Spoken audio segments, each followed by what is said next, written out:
Кантип арыктоо керек деген суроого жооп табыштан мурда кимдер семирип кетет деген суроого жооп тапканга аракет кылдым жана төмөндөгү 6 түрдүү адам башкаларга караганда бат семирерин аныктадым.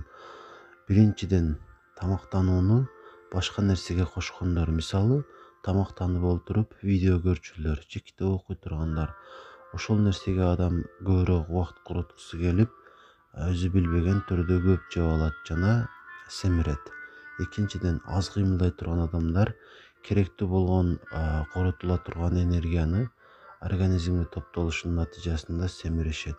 Ошондой эле кеч уктай турган адамдар уктаарга жакын баары бир муздатычты бир ачып, бирдеке жеп жатат жана семирет. Андан сырткары ширинди көп жегендер, газ сууду көп иче тургандар дагы бат семиришет. Анткени экөөнүн тең курамында кант көп болуп, бат семирүүгө алып барат. Анткени алардын калориясы майга айланат дагы организмди каптап баштайт. Биринчи боордон башталат. Андан сырткары камыр тамакты көп жегендер жана куурулган тамакты көп жегендер дагы бат семиришет. Анткени камырдагы углевод болуп, акыры глюкозага айланып, ал дагы ашыкча болгондуктан топтолуп майга айланат. Куурулган тамактар болсо, аларда калория көп болот. Ошондуктан бат семирүүгө алып барат. Эгер сиз ушул нерселерден сактана турган болсоңуз дагы, эң кеминде өзүңүздүн нормадагы салмагыңызга жетесиз. Андан сырткары алдыда мен айта турган 5 түрдүү кеңешти жасай турган болсоңуз дагы, арыкташыңызга өбөлгө түзүлөт. Алар болсо төмөнкүлөр. Биринчиден, арыктоону максат кылбаш керек. Анткени арыктоо ден соолукту бекемдөөнүн бир аргасы гана катары каралыш керек. Эгер сиз ден соолугуңузду бекемдөөнүн ар кандай ыкмаларын издей турган болсоңуз, албетте өзүңүз билбей туруп эле арыктап каласыз. Экинчиден, эрте уктоо керек. Бул терс адат алдыда айтылып өттү.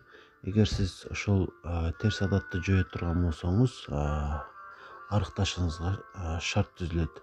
Андан сырткары ошол эле видео көрүүнү тамактануудан сырткары башка убакытта кылыш керек. Же болбосо китеп окуганды жактырсаңыз дагы тамактанууда эмес, атайын убакыт коротуңуз. Мисалы, эртең менен күндө турчубагыңыздан жарым саат же 1 саат эрте туруп, ошол нерсе менен алектенип алсаңыз болот.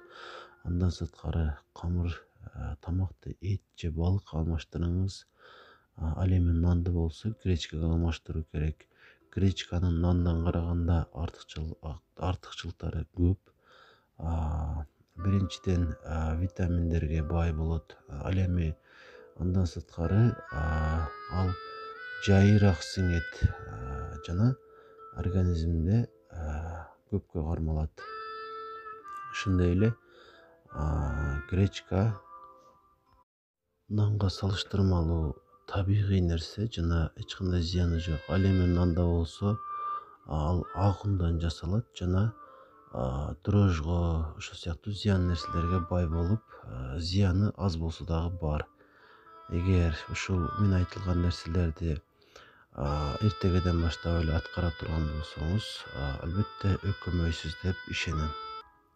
Сизге бекем ден соолук каалайм.